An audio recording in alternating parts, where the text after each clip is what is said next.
Student DK Goyal की commerce classes में आपका स्वागत है। और हम क्लास 12th के चैप्टर सेकंड से स्टार्ट कर रहे हैं। और सेकंड चैप्टर है हमारा accounting for partnership firm fundamental. आधारभूत सिद्धांत में सबसे पहले हमने एक एक पॉइंट को डिटेल से पढ़ेंगे और आपका इस चैप्टर में बिल्कुल क्लियर कट हो जाएगा। ध्यान से सुनना है, समझना है। कोई क्वेरी है तो हमको लिखिएगा। तो सबसे पहले हम पढ़ेंगे कि साझेदारी फर्म क्या है।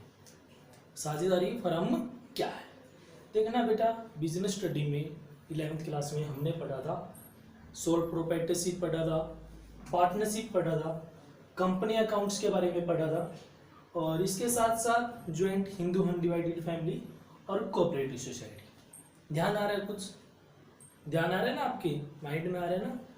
तो एकाकी व्यापार था जो सोल प्रोप्राइटरशिप, उसके बारे में हम वहां ले चलते हैं आपको। तो सोल प्रोप्राइटरशिप में क्या होता था कि अकेला व्यक्ति, मान लो मैं हूं, वही व्यापार करता है, सारा का सारा संचालन वही करता है, सारा का सारा रिस्क भी उसके ऊपर होता है, प्रॉफिट भी उसका होता है और लाभ भी उसका, और रिस्क लॉस भी उसका होता है, यानी कि प्रॉफिट भी उसका और रिस्क भी उसका। लेकिन वहाँ पर बहुत सारी कमियां भी थी कि पूंजी की कमी है, तकनीकी योग्यता की कमी है। इसके साथ साथ साथ बिजनेस का जब आकार बढ़ जाता है तो कंट्रोलिंग में भी दिक्कत आती है और रिस्क कवर करने की कैपेबिलिटी भी एक व्यक्ति के अंतर्गत इतनी नहीं हो पाती। तो उन समस्याओं को दूर करने के लिए पार्टनरशिप आया। पार्टनरशिप का तो आपने पता भी था, लेकिन मैं आपको बता दूं, हम अकाउंटेंसी में इस पार्ट में, पहले पार्ट में पार्टनरशिप के बारे में पढ़ेंगे। हमारा पहला चैप्टर है नॉन प्रॉफिट ऑर्गेनाइजेशन का, जिसके बारे में आप पहली वीडियो में आप सुन भी चुके होंगे। नॉन प्रॉफिट ऑर्गेनाइजेशन में क्या था, ये बिल्कुल सेकंड से दूसरा, तीसरा, चौथा, पांचवा, छठा, पांचों के पांचों चैप्टर पार्टनरशिप के ऊपर है। तो जो भी जानकारी है आप ध्यान से सुनिएगा, कोई भी गलती ना करिएगा और बिल्कुल आराम से। प्लस 2 में पास होना कोई बड़ी बात नहीं है। जितने भी बच्चे पढ़े हैं 20 नंबर लेने, 60 का पेपर होगा, आसानी से हो जाए। लेकिन ध्यान से समझना है, किसी भी चीज़ को छोड़ना नहीं है। तो हमने पढ़ लिया कि साझेदारी की जरूरत क्यों पड़ी, और हम क्लास 12th में अकाउंट्स मेंटेन करेंगे। उसके साझेदारी के बारे में तो आपको पता चल गया था, अकाउंट्स पढ़ेंगे, लेकिन उससे पहले थ्योरेटिकल एस्पेक्ट को पढ़ लेते हैं। तो साझेदारी फर्म की जो नेचर है वो क्या है, एक वैश्यायिक इकाई माना जाता है। क्या माना जाता है? वैश्यायिक इकाई माना जाता है। एकाकी व्यापार में तो खुद का ही होता था, इसमें उसका अलग अस्तित्व होता है। क्या होता है? अलग अस्तित्व होता है। साझेदारों से अलग नहीं होता, वैसे अलग होता है। तो इसमें उनकी किसी प्रकार का, मतलब कई बार दिवालिया हो जाती है, तो साझेदारों की निजी संपत्ति से उसका भुगतान किया जा सकता है, ऋणों का भी प्रयोग किया जा सकता है। तो अब हमारा आता है कि पार्टनरशिप की डेफिनेशन क्या है। पार्टनरशिप की डेफिनेशन क्या है? पार्टनरशिप की डेफिनेशन सबसे पहले मैं बता दूं, पार्टनरशिप को कंट्रोल किससे किया जाता है? पार्टनरशिप एक्ट 1932, और उसी में सेक्शन 4 में, पार्टनरशिप एक्ट के सेक्शन 4 में, यानी कि धारा 4 में पार्टनरशिप की परिभाषा दी हुई है। वो मैं बता रहा हूं, साझेदार उन व्यक्तियों का, साझेदारी उन व्यक्तियों का पारस्परिक संबंध है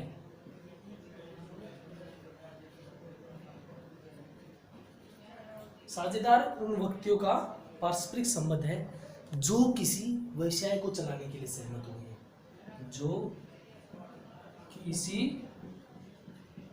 व्यवसाय को चलाने के लिए सहमत हुए हैं, व्यवसाय के चलाने के लिए सहमत हुए हैं, और उनमें उन सब के द्वारा, यानी कि जितने भी पार्टनर उनके सभी के द्वारा या किसी एक के द्वारा व्यापार का क्या किया जा सकता है? संचालित किया जा सकता है। क्या? उन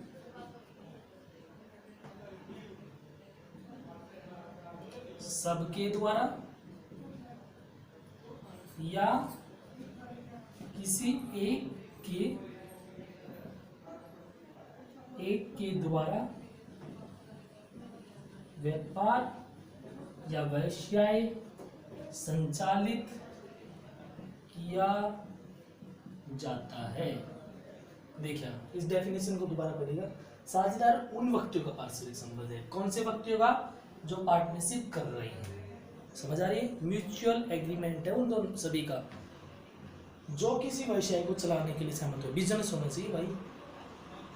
उन सबके द्वारा, सभी के द्वारा भी किया जा सकता है, या उनमें से किसी एक के द्वारा व्यापार को संचालित किया जा सकता है। समझ आ गया वो सभी को?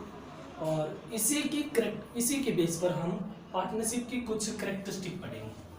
पार्टनरशिप की कुछ कैरेक्टरिस्टिक पढ़ेंगे। पार्टनरशिप की कैरेक्टरिस्टिक में हमने क्या पढ़ना है? साझेदारी की विशेषताएं। और ये जो परिभाषा थी ना, इसी में से निकल कर आएगी। तो पार्टनरशिप की विशेषताओं में सबसे पहली विशेषता क्या है? दो या दो से अधिक व्यक्ति। दो या दो से अधिक व्यक्ति, यानी कि पार्टनरशिप चलाने के लिए कम से कम दो व्यक्ति होने जरूरी है। सर ज्यादा कितने होने चाहिए? भाई कम तो पूछ ले। सबसे पहले कम से कम दो व्यक्ति होने चाहिए। ठीक है, कम से कम दो होना चाहिए। और अधिकतम कंपनी अधिनियम, पार्टनरशिप में नहीं कहा गया, कंपनी एक्ट में कहा गया है 2013 जो अमेंडमेंट हो चुका है कि 50 से ज्यादा नहीं हो सकते। कितने? 50। अधिक 50 से ज्यादा नहीं हो सकते। समझ आ गई? दूसरा जो हमारा पॉइंट है, साझेदारों के बीच ठहराव। साझेदारों के बीच ठहराव, इसको मैं एग्रीमेंट लिखता हूं।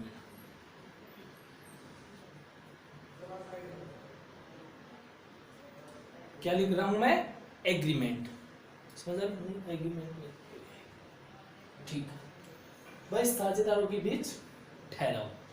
समझ आ रही है? हमारे जितने भी साझेदार, हमने परिभाषा पढ़ी थी, उनका पारस्परिक संबंध है। तो जो साझेदारी की उत्पत्ति कानून के द्वारा तो होती है, उनके बीच में ठहराव होना चाहिए, कोई समझौता होना चाहिए, जो किसी व्यापार को चलाने के लिए सहमत हुए हैं। और जो ठहराव होता है वो मौखिक भी हो सकता है और लिखित भी हो सकता है। अगर लिखित में हो तो बहुत अच्छा लगता है। समझ आ गया वो? तीसरा जो हमारा पॉइंट है, व्यवसाय की उपस्थिति। व्यवसाय की उपस्थिति एवं लाभ का उद्देश्य। लाभ का उद्देश्य देखिएगा भाई, व्यापार को चलाने के लिए सहमत हुए थे तो बिजनेस होना जरूरी है। हवा में बातें नहीं चलेगी भाई, आज तो ये करना है, ये करना है। नहीं भाई नहीं, बिजनेस होना जरूरी है। अब बिजनेस होने पर लाभ का उद्देश्य, नॉन प्रॉफिट ऑर्गेनाइजेशन में पढ़ा था ना, समाज सेवा नहीं है, प्रॉफिट मोटिव होना चाहिए। क्लियर है ना? तो बिजनेस की एग्जिस्टेंस हो और इसके साथ साथ क्या हो? प्रॉफिट होना चाहिए। प्रॉफिट के बिना हम क्या कर पाएंगे भाई? जितने आप ज्यादा देखोगे उतना मेरे को होगा। ठीक है। और चौथा पॉइंट है हमारा लाभों का बंटवारा। लाभों का बंटवारा,